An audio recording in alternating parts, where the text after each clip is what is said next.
Assalamualaikum warahmatullahi wabarakatuh. Saya Karina Islami dengan NIM 235136160 ingin mempresentasikan tentang perencanaan sistem penyediaan air minum di Kecamatan Sidang, Majalengka.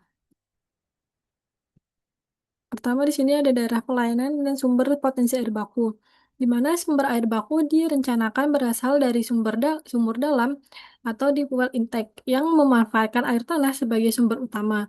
Dengan elevasi lokasi sekitar kurang lebih 700 mdpl, sistem dirancang agar mampu mendistribusikan air secara efisien menuju daerah pelayanan melalui jaringan perpipaan yang didukung oleh sistem perpompaan dan reservoir distribusi.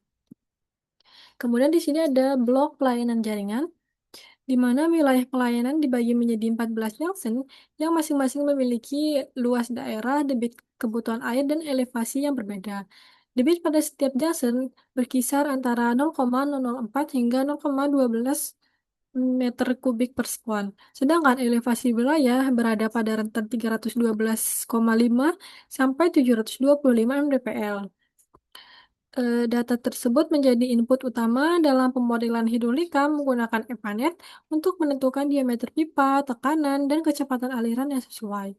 Pada peta tersebut memperhatikan pembagian zona pelayanan beserta rencana jaringan pipa yang menghubungkan sumber air, tanah atau deep well, reservoir, dan seluruh wilayah pelayanan sehingga mampu distribusi dapat bekerja secara optimal.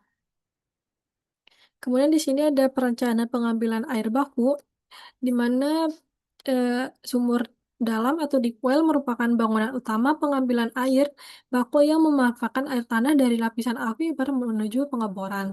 Kemudian di sini ada pompa submersible. Pompa dipasang di dalam sumur untuk mengangkat air tanah menuju pipa transmisi.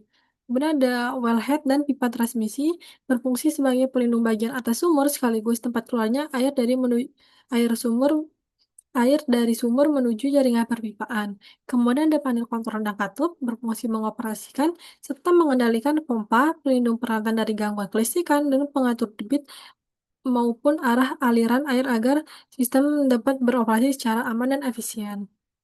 Kemudian ada perencanaan unit pengolahan di mana perencanaan ini berasal dari deep well yang dipompa menggunakan pompa submersible menuju unit pengolahan. Tahap pertama adalah cascade aerator yang mengoksidasi besi dan mangan dengan efisiensi penurunan Fe sebesar 45,20% dan mangan sebesar 21,68%.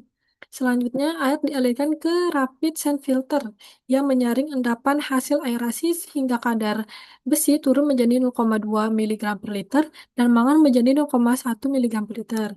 Setelah itu, air memasuki unit softening yang menurunkan kesadahan dari 600 menjadi 500 mg per liter. Kemudian dilakukan klorinasi yang mampu menghilangkan 100% bakteri E. coli. Air yang telah memenuhi baku mutu selanjutnya ditampung pada reservoir sebelum didistribusikan kepada masyarakat. Kemudian di sini ada pemodelan pola distribusi 24 jam menggunakan EPANET pada jam puncak yaitu jam 7 pagi, di mana kebutuhan air masyarakat mencapai kondisi tertinggi.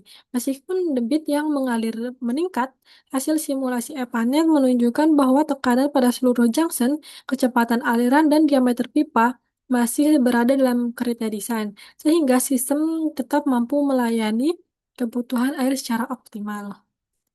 Kemudian di sini pada jam terendah yaitu jam 12 malam, kebutuhan air menurun sehingga debit dan kecepatan aliran di dalam pipa itu berkurang.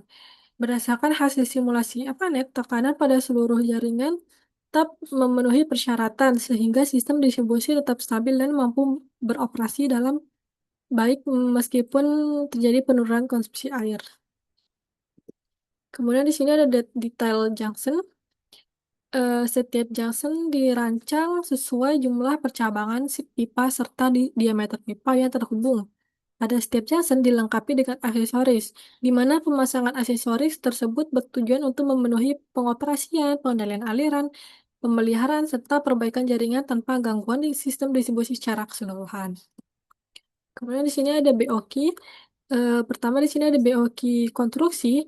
di mana BOQ mencakup kebutuhan volume pekerja utama, yaitu pekerja galian, lantai kerja, dan pembetonan untuk setiap unit pembangunan. Di mana unitnya ini meliputi deep well atau rumah pompa, cascade aerator, rapid sand filter, unit klorinasi, dan reservoir. Perhitungan volume dilakukan berdasarkan dimensi hasil desain sehingga dapat digunakan sebagai dasar penyusun kebutuhan material, tenaga kerja, dan estimasi biaya konstruksi. Dan di sini ada BOQ pengolahan yang meliputi kebutuhan deep well intake, pompa submersible, media rapid sand, unit softening atau penurunan ion, unit klorinasi, dan reservoir. Seluruh item dihitung berdasarkan kapasitas desain serta spesifikasi teknis yang telah ditentukan. BOQ ini menjadi dasar dalam menentukan jumlah material dan peralatan yang dibutuhkan selama tahap pelaksanaan konstruksi. Kemudian di sini ada rencana anggaran biaya, eh, di mana RAB ini disusun berdasarkan hasil perhitungan BOQ yang mengacu pada harga satuan pekerja yang digunakan dalam perencanaan. Biaya mencakup seluruh pekerja, mulai dari pekerja persiapan, pembangunan deep well intake, rumah pompa, pompa submersible, unit pengolahan, reservoir, hingga jaringan distribusi berdasarkan hasil perhitungan, di mana diperoleh total kebutuhan anggaran sebesar kurang lebih 4,6 miliar yang dapat dijadikan sebagai estimasi biaya pelaksanaan pembangunan sistem penyediaan air minum di Kecamatan Sindang ini. Sekian dari saya. Terima kasih. Wassalamualaikum warahmatullahi wabarakatuh.